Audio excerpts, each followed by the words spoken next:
He was sleeping peacefully, his chest rising and falling like nothing was wrong in the world. And I stood there in the doorway, heart racing, fingers trembling, with my phone lit up in my hand and my whole world about to come undone. What I found that night, it changed everything. You can judge me. Really, go ahead. I've judged myself 1,000 times already, and I've never won the fight. But before you cast that stone, can I just tell you something? Behind every mistake, there's a story. A quiet one, a buried one. One that starts small, like a whisper in your chest, and ends in a storm that you didn't see coming until it was already tearing through everything you built. Mine? It began on an ordinary Tuesday. Rain in the forecast. Groceries still in the trunk. And then, he appeared. Liam. God, Liam. He wasn't mine to love. But somehow, he became the only thing that made me feel alive again. See, people talk about cheating like it's black and white. Like it's always about lust. Or boredom. Or being a selfish, heartless monster. But that's not how it was for me. That's not how it started. It started with silence. With Ethan, my husband, looking right through me at dinner. With the way my body forgot what warmth felt like when he brushed past me without touching. With the quiet ache of becoming invisible in your own marriage. I wasn't looking for an escape. I was just surviving. Going through the motions. Doing what I was supposed to. Smiling when people asked how lucky I was to have a good man.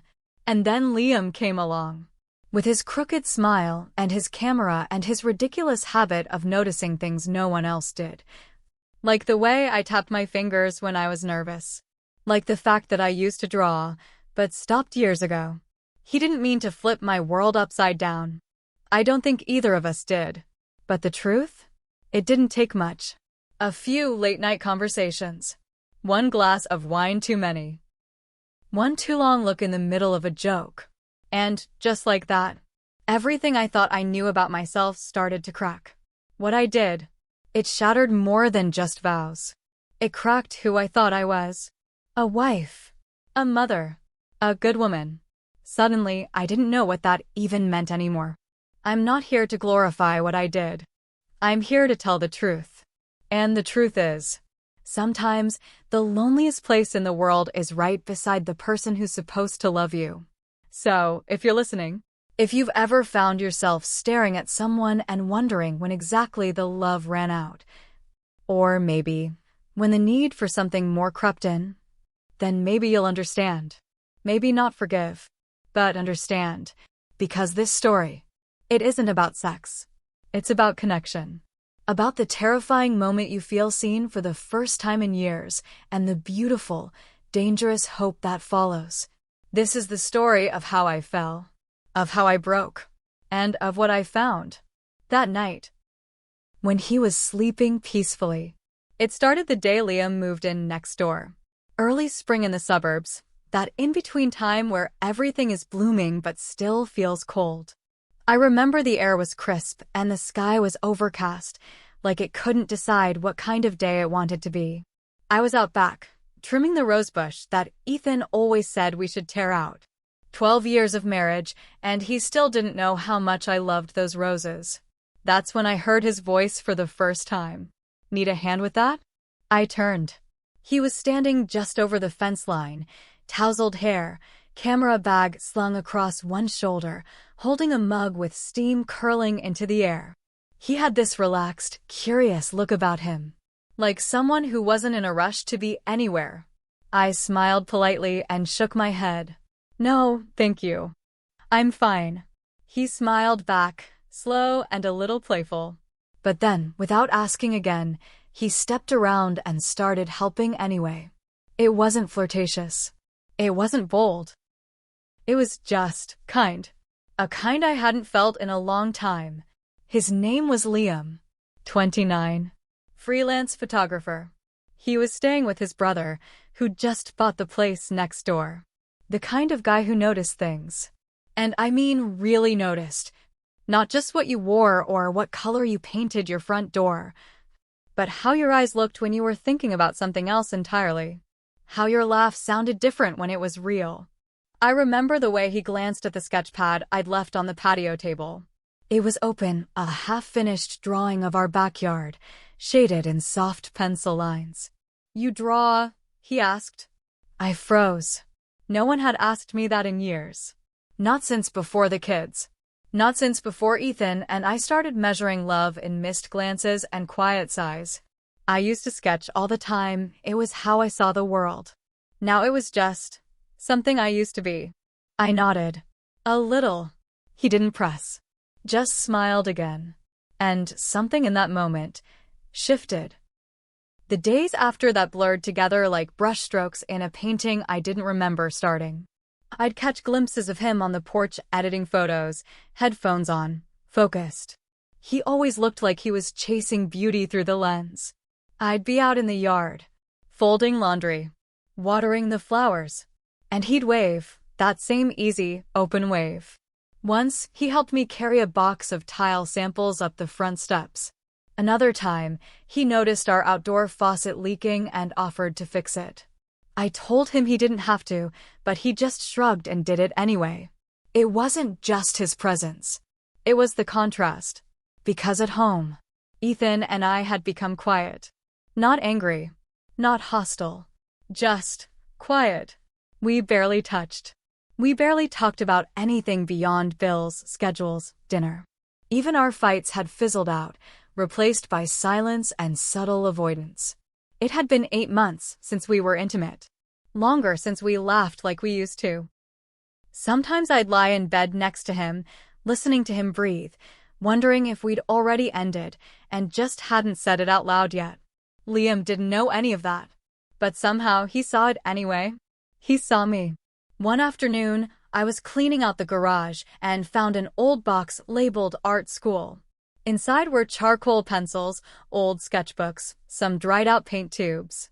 I left them on the porch while I finished sorting. Liam walked by, holding a fresh cup of coffee. Paused. "You went to art school?" I looked at him, surprised. "No. I started to. Then life happened." He didn't say anything for a second. Just nodded slowly. "Yeah, life has a way of doing that. And I don't know why." But those words, the way he said them like he knew, they hit somewhere deep, somewhere buried. That night, I opened a new page in my sketchbook for the first time in years. I didn't tell Ethan. I didn't even think to. Looking back, I realize I didn't fall for Liam all at once. It happened slowly, like water seeping into cracks you didn't know were there. He never tried to cross a line. He just stood close enough to remind me that I was still a woman. Not just a mother. Not just someone's wife. Not just background noise in her own home. And that was more dangerous than any flirtation ever could be. I didn't want him. I didn't plan to. But there's a kind of hunger that grows in silence. The kind that doesn't crave touch. It craves being seen. And Liam saw me. That was the beginning. Of everything. Of the nights I started sitting outside, just a little longer, hoping he'd walk by. Of the glances that lasted 1 second too long. Of the conversations that felt lighter than air and heavier than secrets. I told myself it was innocent. But in my bones, I think I already knew. This was the start of something I wouldn't be able to stop. He started showing up more. At first, it felt like coincidence. I'd step out with my tea, and there he'd be, already on his porch, sipping coffee like it was a ritual we never discussed, but somehow shared. But after a while, it felt deliberate. He'd wait. He'd look up when he heard my door open. Smile, slow, warm, almost like he knew something I didn't. And then he'd ask, softly, meaningfully, "How are you, really?" Not the rushed, autopilot kind of, "How are you?" Ethan asked in passing. Not the polite kind friends say when they already expect you to say, "Fine." But the kind that made me pause. Made me consider answering truthfully. I never told him the full truth. But I think he heard it anyway. It was subtle. So subtle it almost felt like I was imagining it. A few days later, Ethan and I had a dinner date planned, rare for us. I had my makeup done, a dress I hadn't worn in over a year, heels that pinched my feet just enough to feel alive again. I was halfway down the stairs when I got his text. Work emergency. Rain check. I didn't even reply. I just stood there at the bottom step, feeling ridiculous. That's when the doorbell rang. It was Liam, holding a copy of Before Sunset and a bag of Thai takeout. He smiled, just a little. Saw the lights on. Figured you might want company. I stood there, still in my dress, mascara perfectly in place, feeling like the universe had read my loneliness and sent it a companion. I told myself I should say no, that it wasn't appropriate, that if I let him in, it would be crossing some invisible line. But I didn't close the door. I stepped aside. We watched the movie in the living room. I curled up at one end of the couch. He took the other. But the space between us, it pulsed. He laughed at the same lines I loved. He whispered thoughts about the characters, not loud enough to interrupt the story, but just loud enough for me to feel the warmth of his breath. At one point, I went to get more wine. In the kitchen, he followed me. We stood in that small room together. The glow of the under-cabinet lights warming the tile, the soft hum of the refrigerator, 2 glasses on the counter waiting to be filled. He leaned against the wall and asked, "What did you want to be before you became someone's everything?" I blinked. I hadn't thought about that in years. I wanted to design spaces that made people feel something, I said. Not just pretty kitchens and bathroom tiles. Something more, alive. He nodded. I think you still could. No one had ever said that to me.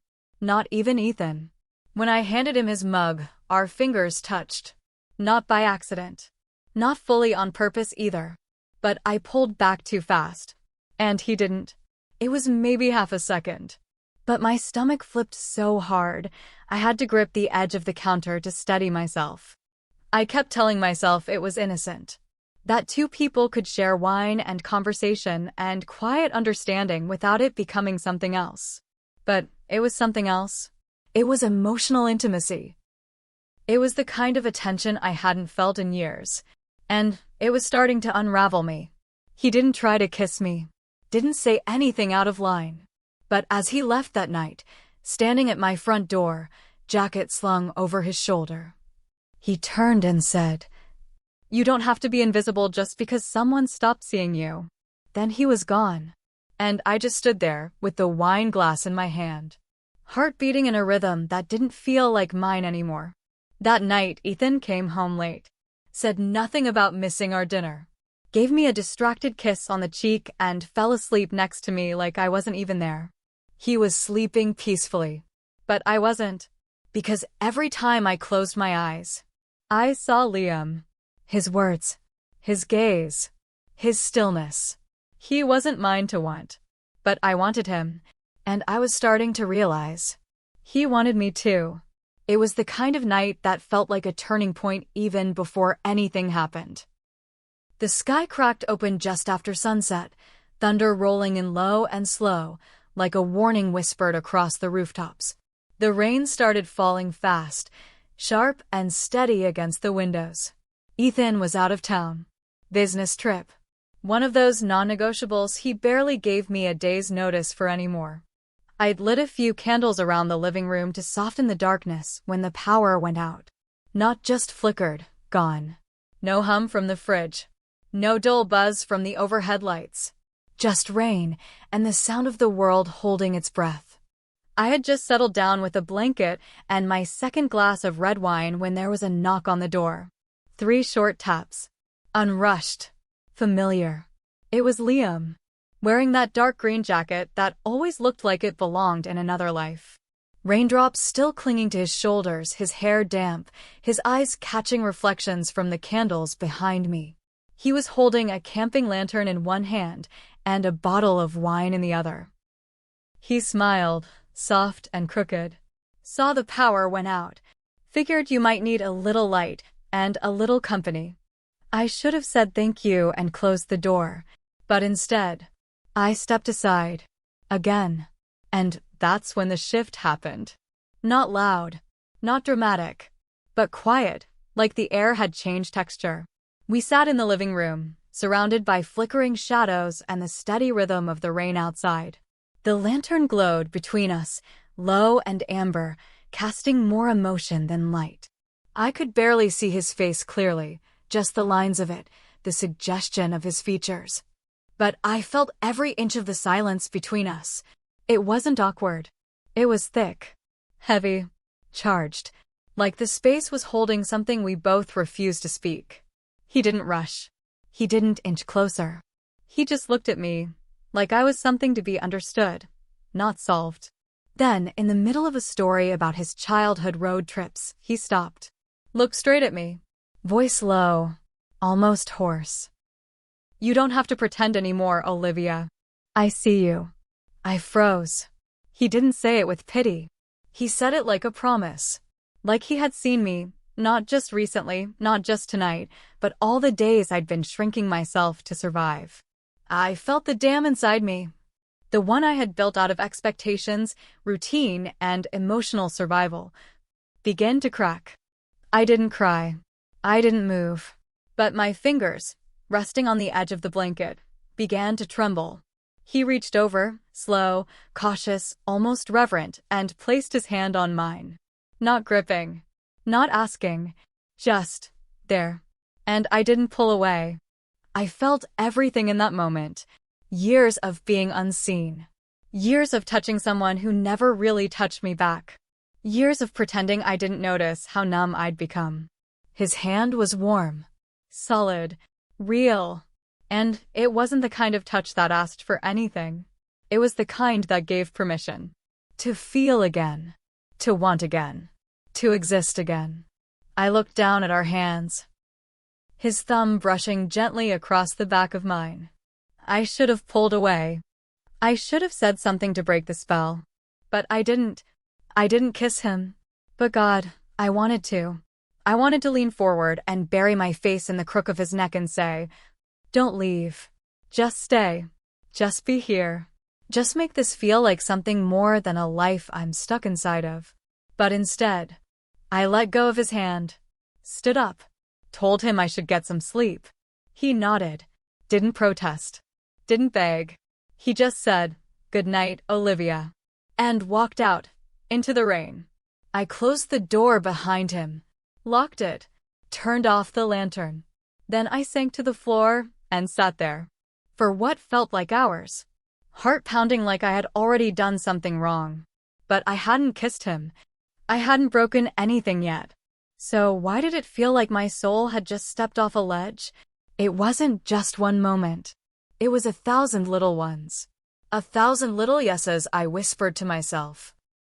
In stolen seconds, in slow glances, in the space between loneliness and longing. They say affairs start in beds. That's not true. They start in silence. In the look someone gives you when you feel invisible. In the way your name sounds different when they say it, softer, seen. It started with a text. Simple. Harmless. Still raining. Hope you're warm tonight. I stared at it for 5 minutes before I answered. Just a heart emoji. I don't even know why. But that tiny red heart was the first yes. The next time I saw him, it wasn't planned. It was early afternoon, a Wednesday. Ethan had left for a conference call and told me not to wait for lunch.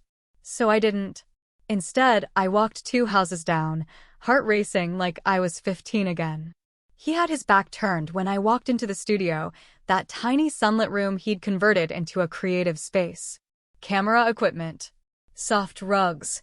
Huge windows that let the light spill like honey across the floorboards. He turned around, surprised but not startled. "Didn't think I'd see you today." "I had time," I said. But what I meant was, I couldn't stay away. We didn't touch. Not then. We talked. About everything and nothing. He asked about my old dreams, not the ones I told people at parties, but the ones I whispered into the dark before falling asleep.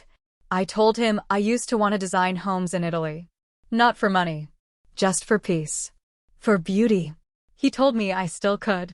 No one had ever said that to me like it was true. Not even Ethan. The touch came a few days later. I had brought him coffee. Another excuse. Another yes. He reached to take the cup, and our fingers grazed. But this time, neither of us moved away.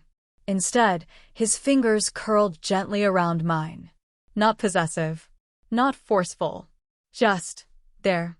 And I felt my breath catch like the air had thickened. He looked at me, not with hunger, but with ache. And before I could overthink it, his forehead was resting against mine. No kiss, just that. Skin against skin. Breath shared. The edge of something sacred and terrifying. After that, the line blurred. Our meetings became quiet rituals. Midday walks. Shared playlists. Me slipping away for client meetings that never existed. Sometimes I'd sit in his studio, barefoot on the couch, sketching in my notebook while he edited photos. Other times, we'd just sit. No words. Just his thumb drawing circles against my knee. It was emotional first. But then, there was that one afternoon. Late spring. The air thick with jasmine and heat. I came to drop off a book he'd mentioned. He answered the door shirtless, paint smudged across his ribs. I said something stupid about his art. He said something softer about my mouth. And then he kissed me. It wasn't frantic. It wasn't wild. It was slow and reverent. Like we both knew we were crossing something we couldn't uncross. His breath against my collarbone. My wedding ring, cold, unforgiving, pressing against the warm skin of his back. I remember thinking, I want to freeze time. Or run from it. Or both. But I didn't do either. That was the day everything changed. It became us after that. Us in the corners of the world no one saw. Hidden texts. Late-night calls where we didn't say much, just stayed connected through silence. Afternoon escapes to his studio where time bent and rules faded. And the guilt. It wasn't sharp. Not at first. It was quiet. It came in waves, after the high wore off. After I came home to Ethan. Who was never cruel, never cold. Just unaware. That hurt more than I expected. He'd kiss my cheek. Ask how my day was. Tell me dinner was in the oven. And all I could think was, how are you this close and yet so far? The contrast made me ache. It made Liam feel more vivid. More alive. More mine. We weren't reckless. But we weren't careful either. The lies became easier to tell. Until they didn't. Until I found myself staring at Ethan across the dinner table, nodding at his stories, while my heart was with someone else entirely. And that's the cruelest part of it all. You don't just betray someone you love. You betray the version of yourself you promised them you'd always be. And every time Liam touched me, I felt that version crumbling. I didn't know what we were. I just knew what we weren't. We weren't nothing. We weren't temporary. But we weren't free either. And every moment with him felt like pressing a bruise I couldn't stop touching. Painful. Beautiful. Alive. People started noticing. At first, it was subtle, the way my sister squinted at me across brunch one Sunday and said, "You look happy. Glowing, almost." And I laughed it off. "Maybe it's just the moisturizer," I said.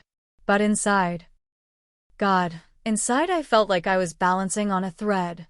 One wrong step, and everything would unravel. Then Ethan. He asked me if something was wrong. Not out of concern, not really. More like he noticed I wasn't clocking in the usual dinner conversation, or I'd started forgetting which show we were watching together. I remember him pausing at the doorway one night, toothbrush in hand, saying, "You've been distant lately. Everything okay?" And I stared at him, this man I had shared a bed with for 12 years, and lied. Straight-faced. Calm voice. "Yeah, just tired. Work's been draining lately."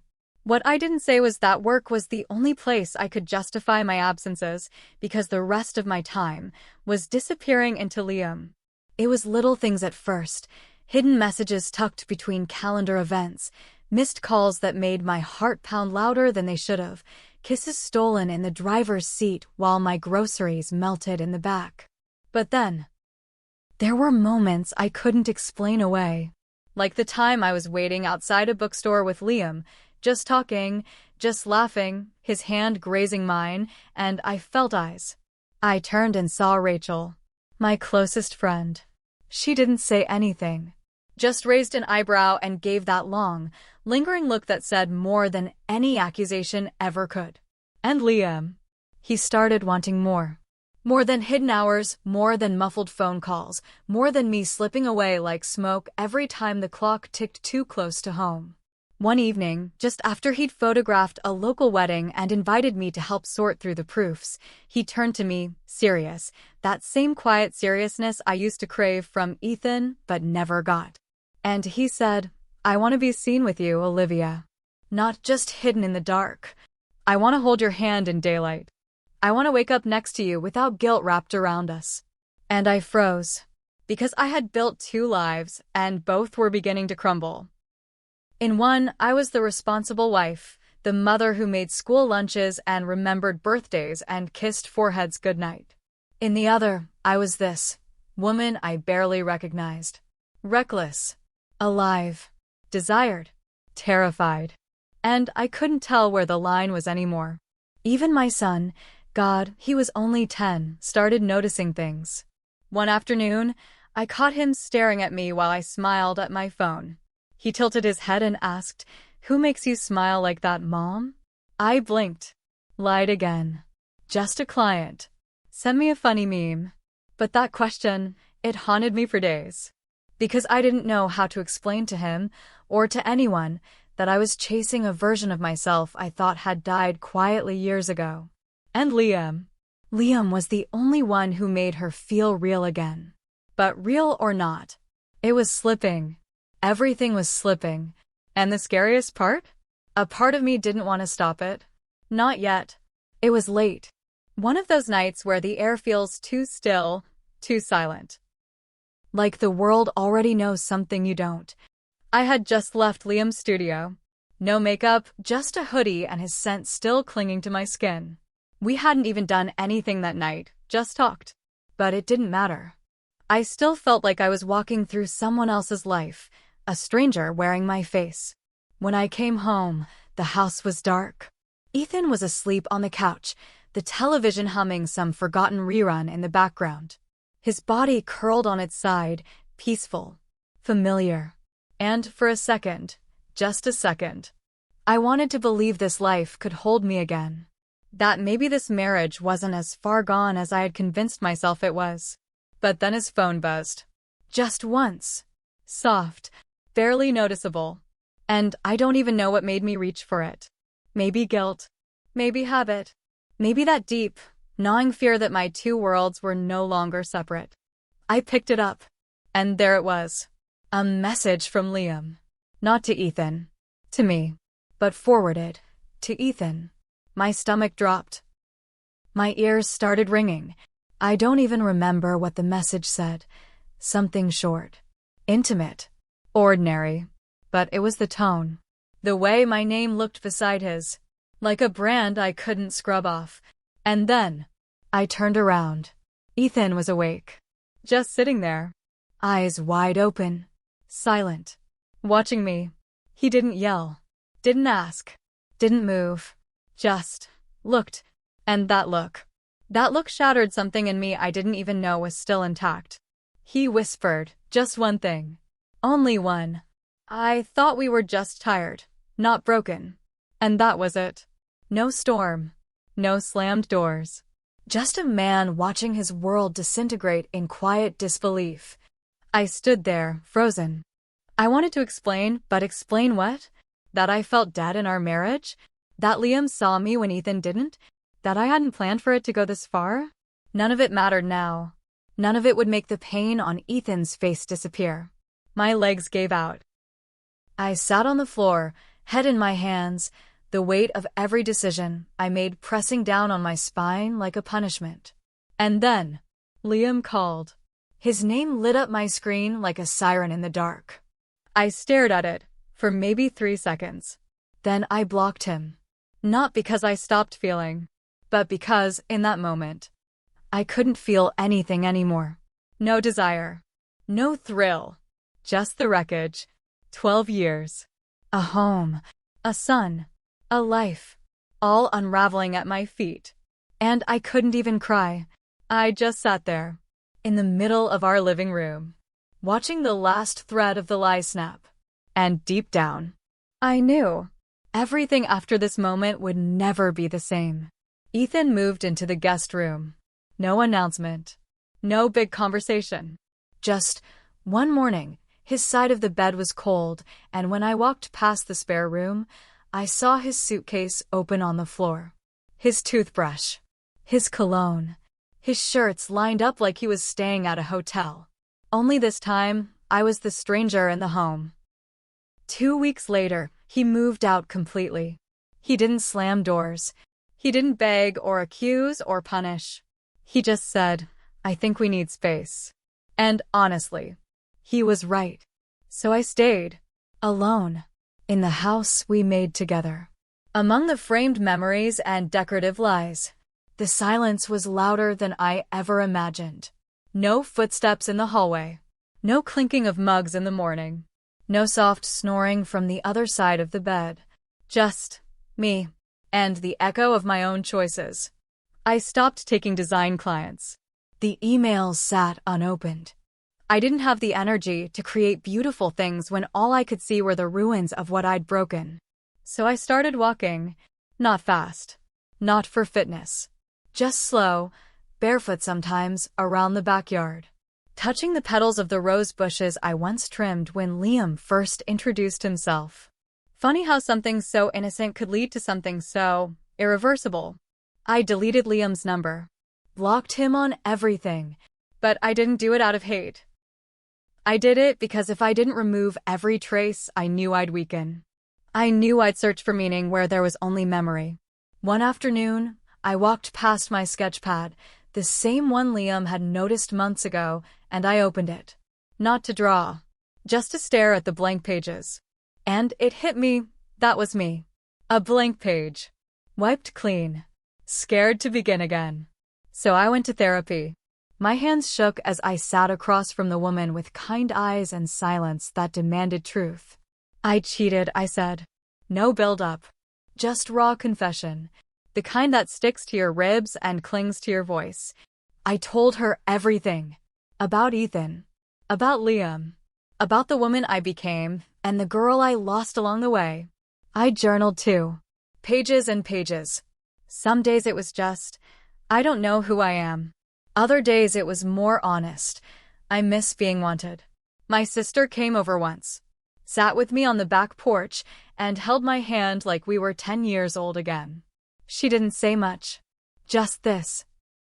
Sometimes the worst thing we do comes from the deepest ache to feel alive. That stayed with me. Because she was right. I wasn't evil. I wasn't cruel. But I was lost. I was tired of waiting to be touched. To be seen. To be chosen. And Liam. He saw me. But it wasn't enough to make it right. The truth? I didn't just lose Ethan. I didn't just lose Liam. I lost the version of myself that smiled to keep peace, that performed to maintain the illusion. I lost who I was pretending to be. And I had to find who I really am. Not a wife. Not a lover. Not a mistake. But a woman. Flawed. Learning. And still standing. It had been a year. A full year since everything unraveled. Since Ethan moved out. Since Liam disappeared from my phone, from my porch, from my life. Life didn't snap back into place like a rubber band. It shifted, slowly, clumsily. Therapy became routine. I picked up new clients, smaller homes, simpler jobs. The kind that let me breathe between deadlines. I started sleeping again. Not the kind of sleep where your body rests, but your mind runs marathons. Real sleep. Heavy, still, and unafraid. My son laughed with me more. My sister checked in. Even Ethan. Well, we spoke, sometimes. Briefly. Softly. We were learning how to be humans around each other again. Not husband and wife. Just two people who shared a past and a child. And then, it happened. A Thursday afternoon. Late spring. I had just finished a consult with a client downtown and decided to reward myself with a coffee. Something sweet. Something familiar. The shop smelled like cinnamon and espresso. Windows fogged just a little from the humidity outside. And then I saw him. Liam. Sitting at a corner table. Head down. Journal open. One hand wrapped around a cup that had long since gone cold. His hair was longer. His eyes looked heavier. Not sad, exactly, but seasoned. Worn in the way people are after carrying a weight that no one else sees. I froze. For just a second, I considered walking out. But I didn't. He must have felt me looking, because he looked up. And our eyes met. No dramatic music. No skipped heartbeat. Just stillness. Quiet recognition. He gave a nod. Soft. Gentle. I smiled. Not wide. Not sad. Just enough. And we stayed that way for a moment. Two people who once burned too hot, too fast. Now cooled into something that resembled peace. We didn't speak. We didn't need to. Because some connections don't require closure in the way we imagine. Some don't end with screaming matches or tearful confessions. Some stories don't end with a kiss. Some end with a quiet understanding. And a promise to never forget. Have you ever loved someone you weren't supposed to? I mean, really loved them, the kind of love that shakes your whole world, even when you know it's wrong. Would you risk it all for a chance at happiness? Even if that happiness came with a price? Even if it meant losing everything else you thought mattered? I know what that feels like. That aching pull between desire and duty. Between who you are and who you fear becoming. You're not alone. If this story touched something inside you, if it made you pause or remember something long buried, please don't keep it to yourself. Comment below with your thoughts, your story, your truth. Sometimes, sharing helps us heal. Sometimes, your courage might be the light someone else desperately needs. And if you want to hear more stories that dive deep, raw, unfiltered, and real, subscribe to Cheating Confession Diary. Because here, we tell the stories others won't. Because every confession deserves a voice. Thank you for listening. And for feeling.